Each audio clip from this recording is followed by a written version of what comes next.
할렐루야. 하나님의 은혜와 여러분과 함께하기를 축복합니다. 우리 지난 시간에는 다니엘을 시작하기 전에 다니엘서가 나오게 된 역사적 배경에 가지고 서론 시간을 이야기했습니다. 오늘은 이제 본격적으로 본문으로 들어갈 텐데, 본문으로 들어가기 전에 이 본문이 나오게 되는 역사적 배경을 통해서 영적으로 어떤 배경을 가지고 있었는지를 풀이해 가면서 본문으로 이제 들어가 보려고 합니다. 다니엘서를 기록하고 있던 이 시대가 여호야김 시대라고 되어 있는데, 여호야김 시대가 만들어지게 됐던 역사적 배경은 열왕기하 22장으로 가야 되겠습니다. 열왕기하 22장 1절서부터 제가 읽으면서 설명을 해드릴게요. 요시야가 왕위에 오를 때가 나이가 8세라. 예루살렘에서 31년간 다스리니라. 그의 어머니 이름은 여데이다요 보스갓 아다의 딸이더라. 요시야가 여호와 보시기에 정직히 행하여 그의 조상 다윗의 모든 길로 행하고 좌우로 치우치지 아니하였더라 라고 이렇게 요시야 시대의 시작을 이렇게 알려주고 있습니다. 요시야는 나이가 8살에 왕이 되었다고 하죠. 8살이 되었다는 얘기는 뭐예요? 너무 이른 나이에 왕이 되고 왕의 역할을 못하는 거죠.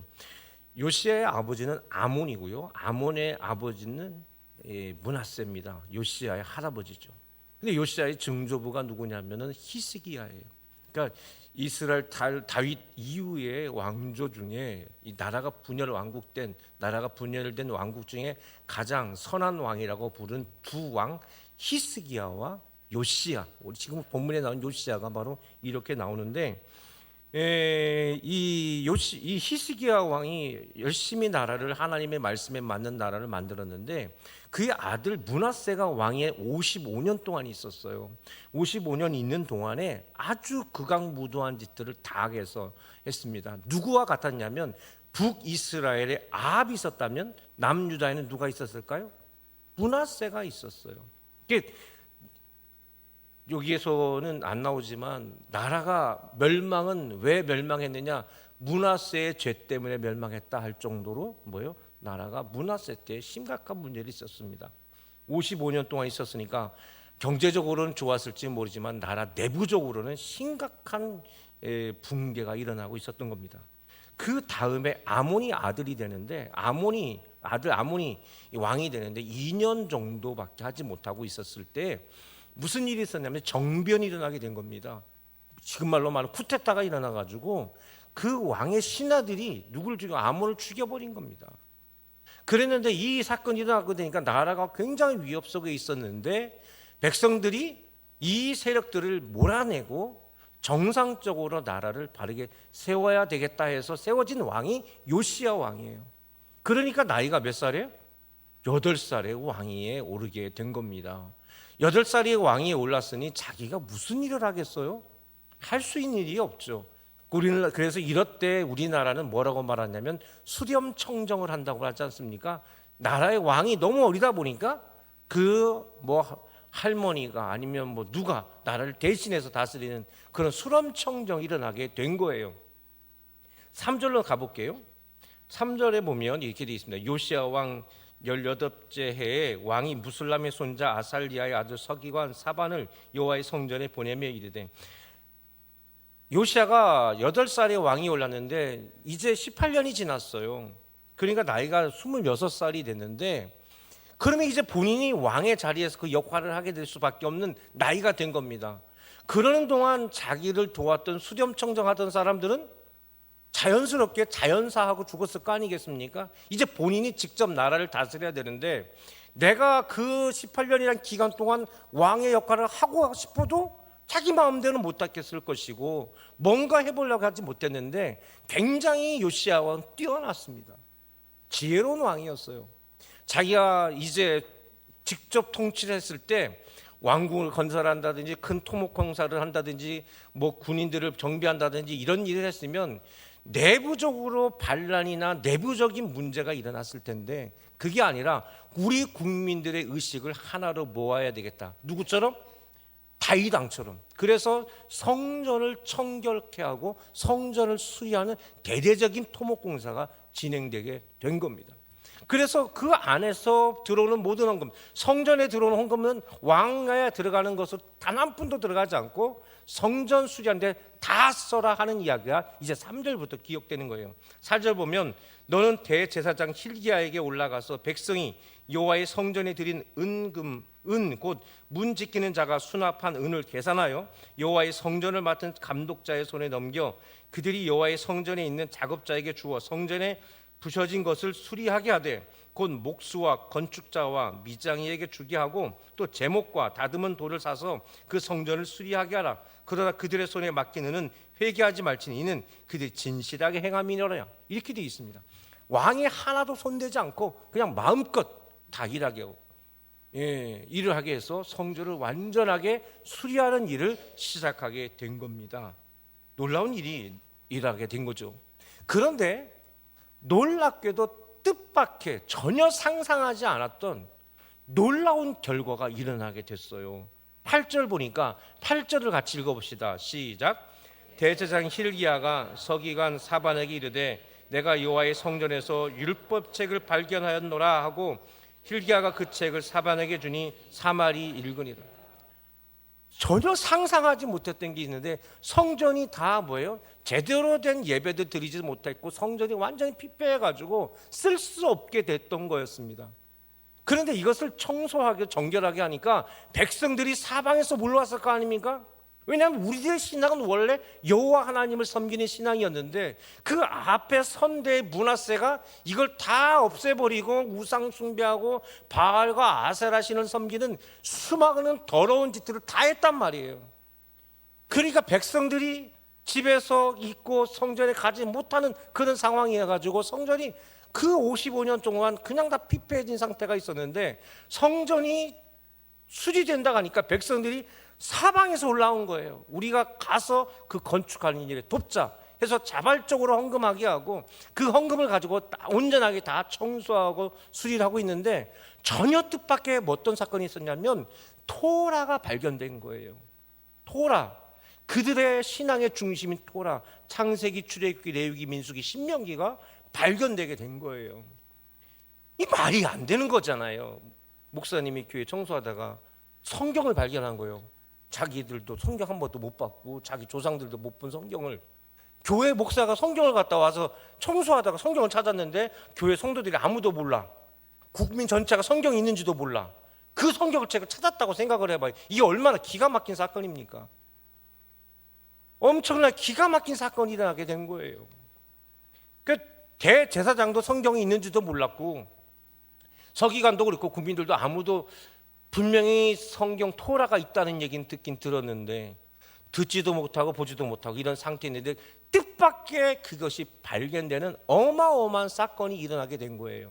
자, 이런 사건이 일어나게 됐는데 9절서부터 제가 읽어드릴게요. 서기관 사반이 왕께 돌아가서 보고하여 이르되 왕의 신복들이 성전에서 찾아낸 돈을 쏟아 여호와의 성전에 맡은 감독자의 손에 맡겼나이다 하고 또 서기관 사반이 왕에게 말하 이르되 제사장 hil기야가 내게 책을 주더이다 하고 사반이 왕 앞에서 읽음에 11절 다 같이 11절 다 같이 시작. 율법책의 말을 듣자 곧 그의 옷을 찢으니라. 아멘. 회개했다는 얘기예요. 무슨 말이에요? 율법에 있는 대로 하나도 안 살았다는 얘기예요. 하나님의 말씀에 하나님이 어떤 하나님의 말씀, 우리가 하나님과 어떤 언약된 백성인지를 명확하게 알고 뭐예요? 옷을 찢었다는 건 뭐냐면 왕의 자리가 아니라 하나님 앞에 죄인의 자리로 내려갔다는 얘기입니다. 어마어마한 회개 기도를 했다는 얘기가 이렇게 기록됩니다. 12절 제가 읽을게요. 왕이 제사장 hil기야와 사반의 아들 아히감과 미가야의 아들 악볼과 서기관 사반과 왕의 시종 아사야에게 명령하 이르되 너희는 가서 나와 백성과 온 유다를 위하여 이 발견한 책의 말씀에 대하여 여호와께 물으라. 기도하라는 얘기죠. 우리 조상들이 이 책의 말씀을 듣지 아니하며 이 책에 우리를 위하여 기록된 모든 것을 행하지 아니하였으므로 여호와께서 우리에게 내리신 진노가 크도다. 이렇게 말하고 있습니다. 하나님 앞에서 이거에 대해서 밝혀라.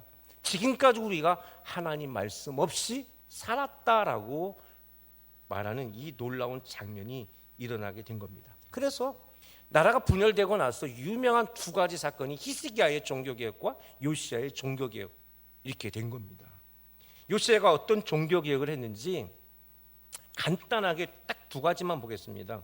열왕기하 23장 7절에 이런 말씀이 있어요. 다 같이 시작. 남창의 집을 헐었으니 그곳은 여인이 아세라를 위하여 휘장을 짜는 처소였다.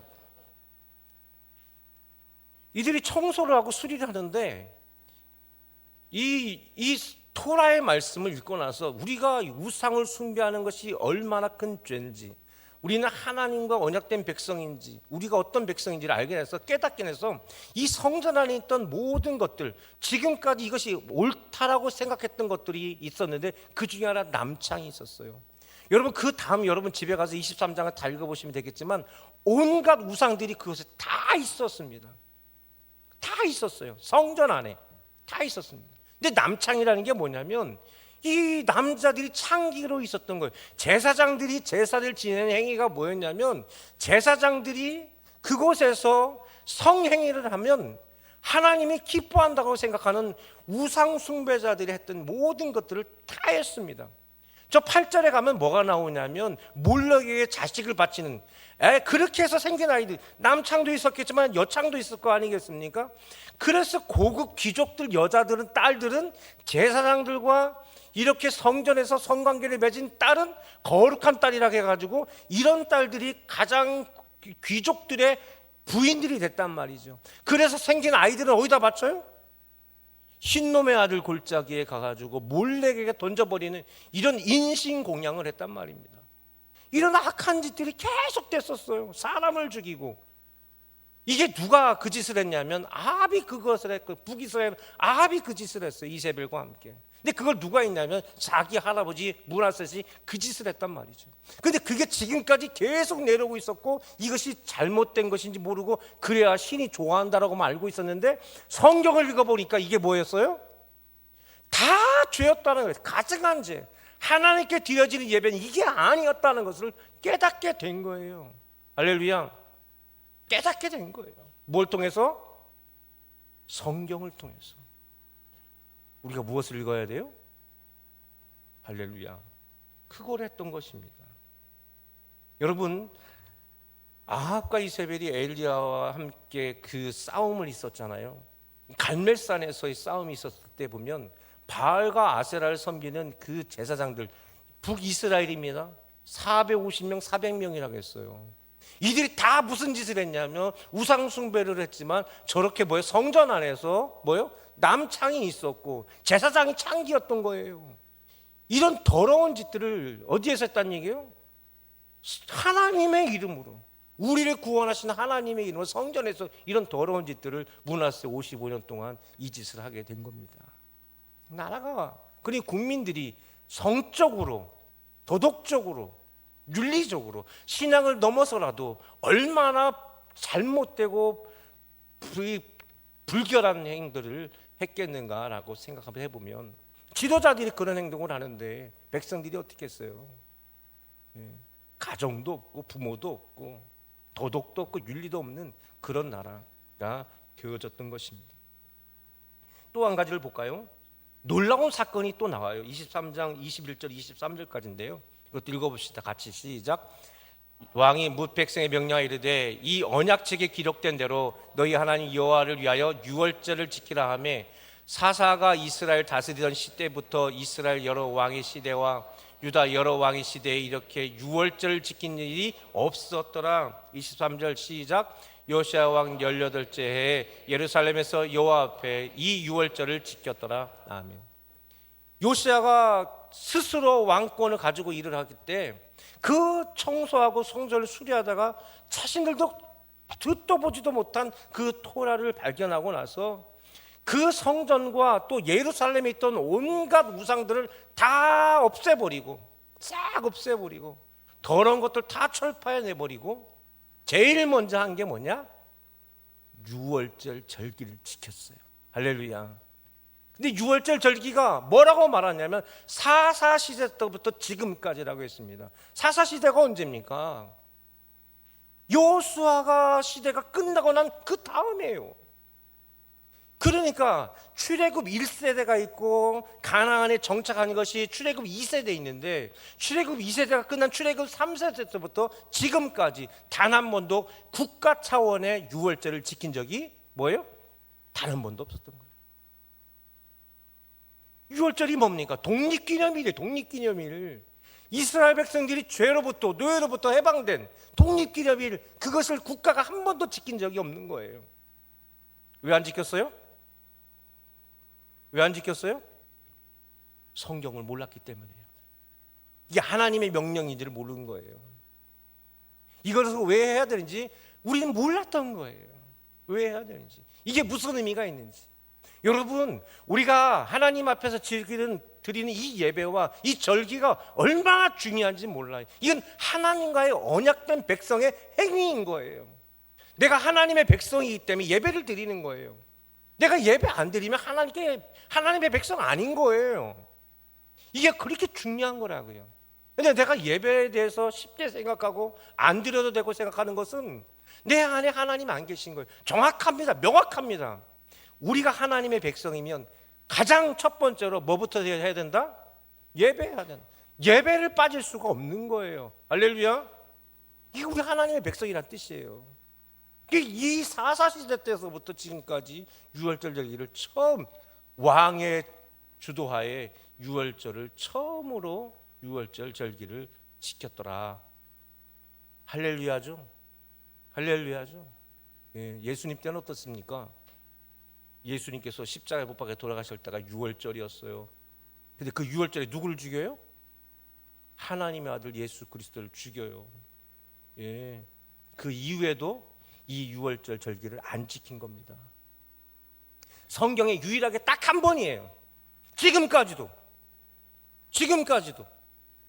유월절 절기를 온전하게 지킨 적이 단 한 번도 없네. 이때 딱 한 번이에요. 지금까지도. 지금 이스라엘 하나님 없는 나라예요. 자기들이 예수님을 안 믿는다고 하는 건 내가 인정하겠습니다. 그러면 뭐 해야 됩니까? 유월절 지켜야 되죠. 안 지켜요. 자기네끼리 초막절도 지키고 하지만 그건 개인 차원의 뭐예요? 그냥 명절인 거예요. 하나님의 말씀대로 살지 않아요. 하나님대로 말씀대로 사는데 어떻게 저렇게 전쟁을 해요? 어떻게 저렇게 사람을 죽여요? 그럴 수가 없는 거예요. 하나님 없는 나라인 겁니다. 자, 이렇게 요시야는 나라를 바르게 세웠습니다. 놀라운 일이죠. 그런데요, 이 요시야가 얼마나 위대한 사람이냐면 이때 애굽이 치고 올라와요. 왜냐하면 북쪽 지방에, 지난 시간 말했듯이 북쪽 지방에 아시리아가 강하게 있었는데, 이 신바벨론이 바벨론이 있었는데 신바벨론이 강력하게, 느부갓네살의 아버지가 강력하게 북방 정책을 피면서 나중에는 분명히 어디로 내려올 걸 알고 있어요? 남쪽으로 내려올 걸 알고 있었기 때문에 미리 애굽 바로 느고가 치고 올라왔어요. 그래서 전쟁이 일어났는데 요시야는 그 전쟁터에 나가서 전사합니다. 전사했어요. 훌륭한 왕이에요. 도망가지 않고 이 나라와 이 민족을 위해서 자기 몸을 끝까지 희생하는 사람이 요시야 왕입니다. 정말 훌륭한 사람이죠. 우리나라의 정치가 중에 단 한 사람도 이런 왕 안 나왔어요. 자기 목숨을 내놓은 사람은 누가 있었습니까? 이런 사람입니다. 위대한 왕입니다. 위대한 왕. 자, 그런데 그 뒤를 이어서 죽게 되니까 백성들이 누구를 했냐면 그 아들 중에 좀 강했던 요아스 셋째 아들을 왕이 세운 거예요. 사실은 이게 순서가 안 맞는 거거든요. 32절에 보면 이렇게 돼요. 요아스가 그의 조상들의 모든 행위대로 여호와의 보시기에 악을 행하였더라, 이렇게 되어 있습니다. 아니 3개월밖에 없었는데 무슨 여호와 보시기에 악을 행해요? 이게 무슨 말입니까? 하나님의 말씀대로 나라를 어떻게 이끌어갈 것이 아니라 사대주의한 거예요. 누구하고 참 편먹고 누구하고 뭐하고 그러면 우리가 어떻게 잘 살 수 있을까? 잘못된 생각을 하게 됐습니다. 그래가지고 3개월 만에 뭐예요? 애굽이 다시 치고 들어와서 3개월 만에 붙잡혀가지고 그는 애굽의 포로로 잡혀가서 거기서 죽습니다. 아무것도 아닌 거예요. 승질대로 살면 그렇게 되는 거예요. 여러분 기억하세요. 여기서 뭐 어떤 매스컴이나 어떤 사람들이 자기 뭐 성격대로 살아가는 모습 멋지게 보이죠. 그렇게 죽는 거예요. 냉정해야 되죠. 그래가지고 그 바로 느고가 누구를 세웠느냐? 둘째 아들 엘리야김을 세웠는데 그 엘리야김을 이름을 바꿔서 요야김이라고 만들게 되죠. 자, 요야김이 그래서 왕이 올라가게 되고 이 다니엘서의 배경이 됩니다. 자, 그러면 이 요야김은 어땠을까? 이 사람은 어떤 왕이었을까? 이 시대에 활약했던 어린 다니엘이 소년이었을 때 그 시대의 선지자가 아주 유명한 선지자가 있는데 그 이름이 바로 예레미야예요. 예레미야서가 바로 이 다니엘이 어렸을 때 쓰였던 바로 기록물입니다. 자, 그 예레미야서가 어떻게 기록됐는지가 예레미야 36장에 나오는데요. 이렇게 돼 있습니다. 자, 20절만 한번 읽어볼까요? 시작. 그들이 두루마리를 서기관 엘리사마의 방에 두고 뜰에 들어가 왕께 나아가서 이 모든 왕의 말을 왕의 귀에 아뢰니. 자, 예레미야서가 기록된 것은 하나님께서 직접 예레미야에게 찾아오십니다. 예레미야야, 두루마리에 글을 써라 라고 했어요. 그게 예레미야서예요. 그 예레미야서 글을 써라라고 했어요. 그래가지고 이것을 쓴 것을 가지고 20절에 왕에게 찾아가는 거예요. 왕이 누구예요? 여호야김이에요. 여호야김 시대에 예레미야가 이 예레미야서를 하나님께서 불러준 대로 써가지고 왕에게 찾아가는 거예요. 그 사건이 바로 20절부터 나오는 겁니다. 왕에게 나가서 이 모든 말을 왕의 귀에 아랬다라고 되어 있어요. 그 아버지 요시야는 성전에서 뭘 찾았다고 했어요? 성경을 찾아서 그것을 백성들한테 읽어주고 그대로 왕위가 위에 있었던 거예요. 그렇죠. 그걸 가장 잘하는 사람들이 누굴까요? 당연히 자기 아들들이, 아버지가 성경을 읽고 그 말씀대로 따라가는 것을 누가 제일 잘 알아요? 당연히 아들들이 제일 잘 알지. 우리 아버지가 어떤 사람인지를. 그랬습니다. 자, 그렇다면 그 아들은 어떻게 했는가 봅시다. 21절부터 제가 읽어드릴게요. 왕이 여후디를 보내어 두루마리를 가져오게 하며 여후디가 서기관 엘리사마의 방에서 가져다가 왕과 왕의 곁에 선 모든 고관의 귀에 낭독하니 그때는 9째 달이라. 왕이 겨울 궁전에 앉았고 그 앞에는 불피운 화로가 있더라. 여후디가 서너 쪽을 낭독하면 왕이 칼로 그것을 연하여 베어 화로에 불에 던져서 두루마리를 모두 태워버렸더라. 예레미야서를요, 하나님께서 예레미야에게 주셨던 예언의 말씀을 한두 장, 서너 장 읽으면 그 자리에서 칼로 딱 찢어버리고 어떻게 했어요? 화로불에 태워버렸어요. 누가? 여호야김이. 그랬던 겁니다. 그러니까 24절에 왕과 그의 신하들이 이 모든 말을 듣고도 두려워하거나 자기들의 옷을 찢지 아니하였다라고 되어 있어요. 그의 아버지는 성경 말씀 읽자마자 뭐 했어요? 옷을 찢었다고. 근데 뭐예요? 옷을 찢기는커녕 아무 상관 생각하지 않았다는 겁니다. 25절 엘라단과 들라야와 그마랴가 왕께 두루마리를 불사르지 말도록 아뢰어도 왕이 듣지 아니하였으며 왕의 아들 여라무엘과 아스리엘의 아들 스라야와 압디의 아들 셀레마에게 명령하여 서기관 바룩과 선지자 예레미야를 잡으라 하였으나 여호와께서 그들을 숨기셨더라. 오히려 뭐 했어요? 이 글을 쓴 예레미야를 뭐하라? 붙잡아라. 체포 명령을 내렸어요. 결국은 나중에 예레미야가 체포됩니다. 체포된 상태에서 뭐요? 체포된 상태에서 나라가 망을 봤어요. 예레미야가. 그래서 눈물의 선지자 예레미야 애가를 쓰는 거예요. 자기가 나라가 멸망할 것을 하나님께서 알려줬어요. 네 나라 이렇게 되니까 이렇게 해라 저렇게. 예레미야서가 그거예요. 그래서 사실은 예레미야서는 첫 번째 것은 태워져서 없어졌고 지금 보고 있는 건 두 번째 다시 기록한 거예요. 하나님이 다시 기록해라. 내가 너에게 말해준 그대로 기록하라. 다시 기록했어요. 그러고 나서 뭐 한 겁니까? 체포돼 가지고 영어의 몸이 된 겁니다. 예. 그게 예레미야서고 예레미야가 눈물로 이 나라 망합니다. 이러다 우리 죽습니다. 정신 차려야 됩니다. 이렇게 살면 안 됩니다. 이게 뭘까요? 무슨 얘기했을까요? 하나님께서 우리를 돌보시고 계시니 하나님의 말씀 우리 대한민국 우리 국민들이 똘똘 뭉치면 됩니다. 다른 나라를 믿으면 안 됩니다. 우리가 정신 차려야 됩니다. 이 얘기가 예레미야서예요. 그런데 여호야김이 뭐 어떻게 했어요? 말도 안 되는 소리 하지 마라. 우리가 지금 얼마나 좋은데. 나를 왕에 세운 사람이 누구야? 미국이 날 세워줬잖아. 그게 여호야김의 생각인 거예요. 오늘날로 말하면 애굽이 날 세워줬으니까. 애굽이 당시 최고의 나라 애굽이 나를 왕으로 세워줬는데 뭘 걱정이야? 우리나라는 안 망해. 누가 지켜주니까? 누가 지켜주니까? 미국이 지켜준다 생각하죠, 여러분. 우리 대한민국 사람 미국이 지켜준다고 생각한다. 그게 누구 생각이었어요? 여호야김의 생각이었어요. 그래가지고요, 여호야김이 그때 무엇을 했냐면, 야, 하나님 우리 망한다겠지? 내가 어떻게 하는가 한번 보자. 그래가지고 바로 뭘 하냐면 자기가 왕궁을 신설하는 그런 토목공사를 시작합니다. 토목공사를 시작해요. 왕궁을 새로 짓는 토목공사를 해요. 우리가 망한다고 오히려 더 번창할 거다. 야, 토목공사 하자. 더 번듯하게 세워라. 이렇게 하자마자 어떤 일이 났느냐? 이 말이 떨어지자마자 시작도 하기 전에 어떤 일이 났느냐? 1절 읽어봅시다. 본문 1절. 오늘 본문 1절 시작.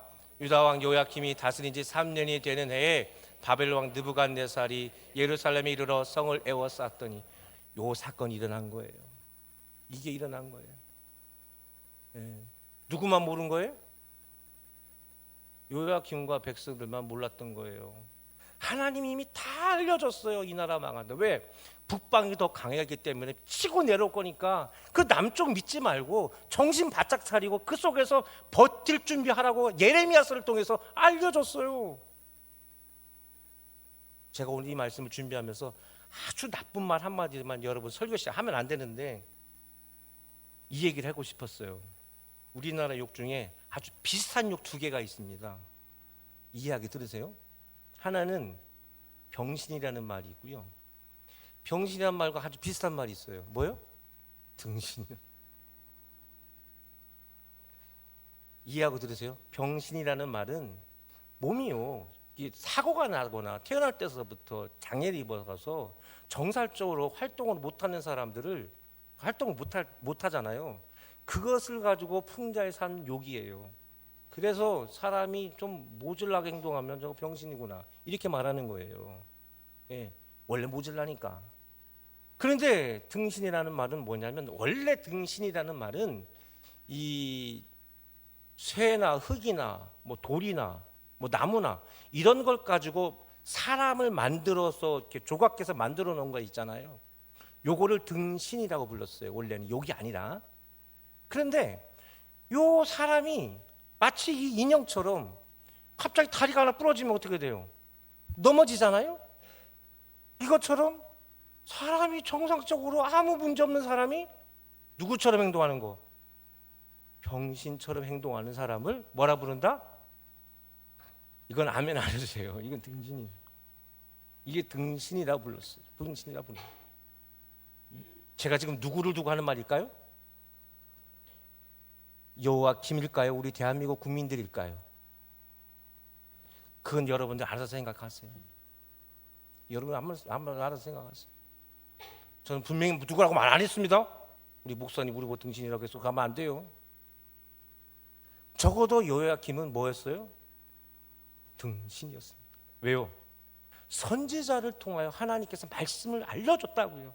자기 아버지를 통해서 보여줬어요. 아버지가 어떻게 살았는가, 국가를 위해서 국민을 위해서 어떻게 희생했는지를 누구보다 잘 알았어요. 누구를 믿는 것이 아니라 우리 스스로 자강하고 우리 국민들이 튼튼하고 하나님의 말씀으로 우리 국민들이 바르게 서면 우리는 살 수 있다. 목숨을 바쳐 지켰습니다. 그런데 뭐예요? 정반대의 생각을 하고 오히려 난잡한 짓을 하게 되고, 그래가지고 어떻게 되느냐? 느부갓네살이 와서 딱 쳐들어와가지고 멸망시켜버린 첫 번째 단계가 시작되고, 여호야김은 그때 붙잡혀서 어디로 가요? 바벨론으로 끌려가게 되는 그런 사건이 일어나게 되고, 그의 아들 여호야킨이 왕위에 올라가게 되는 것입니다. 잘못된 지도자를 통해서 어떻게 처참한 일이 일어났는지 2절 볼게요. 2절 시작. 하나님의 전 그릇을 얼마를 그릇 손에 넘기심에 그가 그것을 가지고 신할 땅 자기 신들의 신전에 가져다가 그 신들의 보물 창고에 두었더라. 신할 땅은 어느 곳입니까? 신할은 성경에 보면 가장 오래된 죄의 불순종의 도시 바벨탑이 세워진 곳이 신할 땅이에요. 그렇죠. 그곳에 뭐가 있었냐면, 여러분 지금도 우리가 그리스 아테네에 가면 가장 높은 산에 가면 판테온 신전이 있지 않습니까? 우리가 알고 있는 그게 만신전이에요. 세상의 모든 신들을 다 모아놓은 겁니다. 그런데 동방 지역이 중동 지방 이 지역에 이 갈대아 지방 이 지역에서 오랫동안 그들의 민족의 신으로 섬기던 신이 벨신인데, 그 벨신이 왕이에요. 그 벨신들을 위한 또 다른 신하신들을 모아놓은 만신전이죠. 신할 땅이 있었는데, 거기에 뭐가 성전 기물이 가서 그곳에 바쳐지게 된 거예요. 그 말은 뭐냐? 여호와가 누구의 신하가 된 거예요? 벨의 신하가 된 거예요. 벨의 신하가 된 겁니다. 너무나 처참하고 불행한 일이 일어나게 된 거예요. 여호와 하나님이 뭐가 된 겁니까? 창조주 하나님이 그 우상의 신하를 만들어버리는 그 어마어마한 사건이 일어나게 됩니다. 2절 정도 읽었으면 이 유대인들은 가슴을 치고 옷을 찢고 울어야 되는 상황인 거예요. 저걸 보고도 그냥 가만히 그랬구나 하면은 그 유대인은 아닌 거예요. 저거 우리나라가 일본에 잃어버려갔을 때 그걸 보고 우리가 일본이 나라 잃어버렸대, 이건 한국 사람이 아닌 거잖아요. 그거 한국 사람은 적어도 축구할 때 일본을 이겨야 되는 거잖아요. 그런 거예요. 그런 거. 이 사건이 일어나게 된 겁니다. 뿐만 아니라 어떤 일이 일어났습니까? 3절부터 5절까지 말씀입니다. 같이 읽어볼까요? 시작. 왕이 환관장 아스보나스에게 말하여 이르되, 왕족과 귀족 몇 사람 곧 흠이 없고 용모가 아름다우며 모든 지혜를 통달하며 지식에 통달하며 학문에 익숙하여 왕궁에 설만한 소녀를 데려오게 하고 했고, 그들에게 갈대아 사람의 학문과 언어를 가르치게 하였고, 5절. 또 왕이 지정하여 그들에게 왕의 음식과 그가 마시는 포도주에서 날마다 쓸 것을 주어 3년을 길이게 하였으니 그 후에 그들은 왕 앞에 서게 될 것이더라. 3년 동안 인간을 개조시켜버리는데 어느 나라? 갈대아의 가장 최고의 사람으로 개조를 시켜버립니다. 체질까지 바꿔버려요. 왜요? 음식을 먹인다는 건 체질을 바뀐다는 거예요. 우리가 외국 나가서 잠깐 맛있는 거 먹어볼 수는 있지만 계속은 못 먹어요. 왜요? 우리의 체질은 거기에 안 맞기 때문에. 근데 체질을 바꿔버리고 지식의 근본을 바꿔버리고 완전히 개조를 해서 누구의 충신? 느부갓네살의 충신을 만들겠다. 벨의 충신을 만들겠다. 이렇게 계획한 것입니다. 예. 그런데 여러분, 하나님은 정말 놀라우신 분입니다. 우리 하나님은 역전의 명수예요. 기가 막힌 일을 하세요. 하나님. 우리가 하나님을 믿어야 될 이유는 바로 거기 있는 거예요. 우리가 하나님께 기도해야 될 이유는 바로 거기 있는 거예요. 기가 막힌 일이 일합니다. 6절을 한번 볼까요? 다 같이 시작. 그들 가운데 여기까지만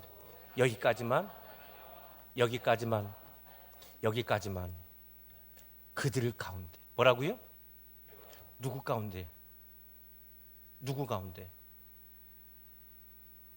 애굽에서 잡혀온 사람들, 페니키아에서 잡혀온 사람들, 시리아에서 잡혀온 사람들, 팔레스틴에서 잡혀온 사람들, 그 지역에 잡혀왔던 모든 사람들, 그들 가운데 누가 있었어요? 하나님의 백성이 있는 거예요. 하나님의 백성. 하나님이 언약한 그 백성들이 있는 거예요. 할렐루야. 그들 가운데 누가 있다? 하나님의 백성이 있는 거예요. 하나님의 사람. 그게 누구입니까? 다니엘, 하나냐, 미사엘, 아사랴. 이 네 사람의 특징이 뭐예요? 이름에 다 하나님이 들어가 있죠. 하나님이 들어가 있어요. 다니엘, 하나님은 심판자시다. 하나냐, 여호와는 자비하시다. 미사엘, 누가 하나님과 같은가? 아사랴, 여호와께서 도우셨다. 할렐루야. 상징적이죠. 그들 가운데 저 페르시아에서 저 멀리 북이 아시리아에서 저 팔레스틴 지방에서 애굽에서 여러 지방에서 붙잡혀온 사람들 가운데 그 하만도 있었잖아요. 그런 종족들. 근데 그들 가운데 누가 있어요? 하나님이 세우신 백성이 있는 거예요. 할렐루야. 이 대한민국에 누가 있는 거예요? 당연히 내가 있는 거지. 이 대한민국에 누가 있는 거예요? 이 대한민국에 누가 있냐고. 여러분이 있는 거예요. 우리 소망교회가 있는 거예요. 그래서 이것을 이미 깨달은 우리의 신앙의 선배 일가 김용기 장로님은 뭐라고 했습니까? 나라가 멸망하고 나서 조국이 안심하라. 누가 있으니까? 우리가 있다. 기도하는 우리가 있다. 그 가나안 농군학교가 그렇게 세워진 거예요. 대한민국을 살리기 위해서. 그래서 뭐라고 했습니까? 일하지 않는 자는 먹지도 말라. 이게 모토 아닙니까? 대한민국 기독교는 이렇게 세워졌고 대한민국은 이렇게 만들어진 나라예요. 할렐루야. 지금의 이 나라가 그렇게 만들어졌다. 그런데 그 짧은 기간 동안 이 모든 것을 다 잃어버렸어요. 이런 사람들을 뭐라고 부른다? 나는 말 안 했어요. 모든 것이 다 갖춰져 있는데, 모든 것이 다 있고 하나님께서 말씀하고 있는데 이 모든 것을 다 잃어버렸어요. 이게 누구야? 이런 사람들을 뭐라고 부른다? 나는 말 못하겠어요. 여러분, 이곳에 우리가 있는 것, 하나님이 왜 우리를, 이 소망교회를, 여러분을, 여러분 직장, 여러분 가정에, 여러분 집안에, 여러분이 그곳에 있는 걸 기억하십시오. 여러분이 왜 그 학교에서 이 학교에 내가 있는지, 여러분 대학교에 내가 왜 있는지, 이거 우리 학교에 내가 왜 있는지, 이 가정에 내가 왜 있는지, 이 직장에서 내가 왜 있는지 알아야 된다고. 그들 가운데 여러분이 있는 거예요. 누가 있는 겁니까? 예수를 구속주로 믿는 사람, 하나님의 말씀을 읽고 있고 하나님께 기도하는 사람. 그들이 그 현장에서 무엇을 합니까? 뜻을 정합니다. 다음 주에 말씀이에요. 여러분, 우리는 너무나 혼란한 시대에 살고 있습니다. 다니엘과 세 친구는 어쩌면 왕족이었을 거예요. 그런데 순식간에 그들의 운명이 바뀌었습니다. 예. 도대체 누구를 믿어야 될까요? 운다고 해결되나요? 도망칠 수 있나요? 울 수도 없어요. 도망칠 수도 없어요. 여러분, 오늘날 보세요. 1차 대전이 4년 걸린 전쟁이에요. 2차 대전이 6년 걸렸습니다. 6.25 전쟁 3년 걸렸어요. 우크라이나 러시아 전쟁 3일이면 끝난다고 했어요. 4년이나 지금 지나도 아직 안 끝나고 있어요. 미국이 저 이란과 싸우면 금방 끝날 줄 알았어요. 미국이 해결도 못하고 있어요. 자기가 싼 똥을 치우지도 못하고 있어요. 그런데 우리는 가장 위대한 우방이 미국이에요. 여러분, 우리는 어떤 나라를 믿으면 안 되는, 우리가 믿는 것은 하나님을 한 분이셔야 되는 거예요. 어떤 나라를 믿는 게 아닙니다. 우리는 하나님을 믿는 거고요. 하나님께서 역사하실 그 위대한 역사를 믿어야 되는 것이고, 하나님은 우리를 통해서 역사하신다는 걸 믿어야 돼요. 나는 왜 이곳에 보내졌는지를 알아야 되고 뜻을 정해야 되는 거예요. 내가 여기서 어떤 사람이 될까? 내가 무슨 일을 해야 될까? 누가 해주겠지? 부모님이 돈 대주겠지? 누가 어떻게 해주겠지? 정부가 우리한테 돈 대주겠지? 그거 다 버려야 돼요. 내가 하나님의 백성으로서 어떤 사람이 돼야 되겠구나. 그게 다니엘인 겁니다. 오늘 우리가 다니엘서를 읽어야 될 이유는 바로 거기에 있습니다. 소망의 가족 여러분, 여러분들이 그곳에 있는 것을 기억하시고 내가 그곳에서 어떤 정체성을 가지고 서야 될지 분명하게 알 수 있는, 이 다니엘서를 통해서 분명히 세워질 수 있는, 그 뜻이 정해질 수 있는 여러분 모두가 될 수 있기를 주님의 이름으로 바랍니다. 아버지 하나님, 감사함을 드립니다. 이 혼탁하고 혼란한 이 시대에 우리는 어디에 서 있어야 합니까? 오늘 말씀을 통해서 분명히 알게 하시고 다니엘서를 통해서 우리 자신들의 정체성을 분명히 알고 그들 가운데 내가 있다는 사실, 이 땅 가운데 우리가 있다는 사실들을, 내가 왜 이곳에 있는지를 하나님의 말씀을 통해서 알게 하여 주옵소서. 우리 주님 예수님 이름으로 기도드립니다. 아멘.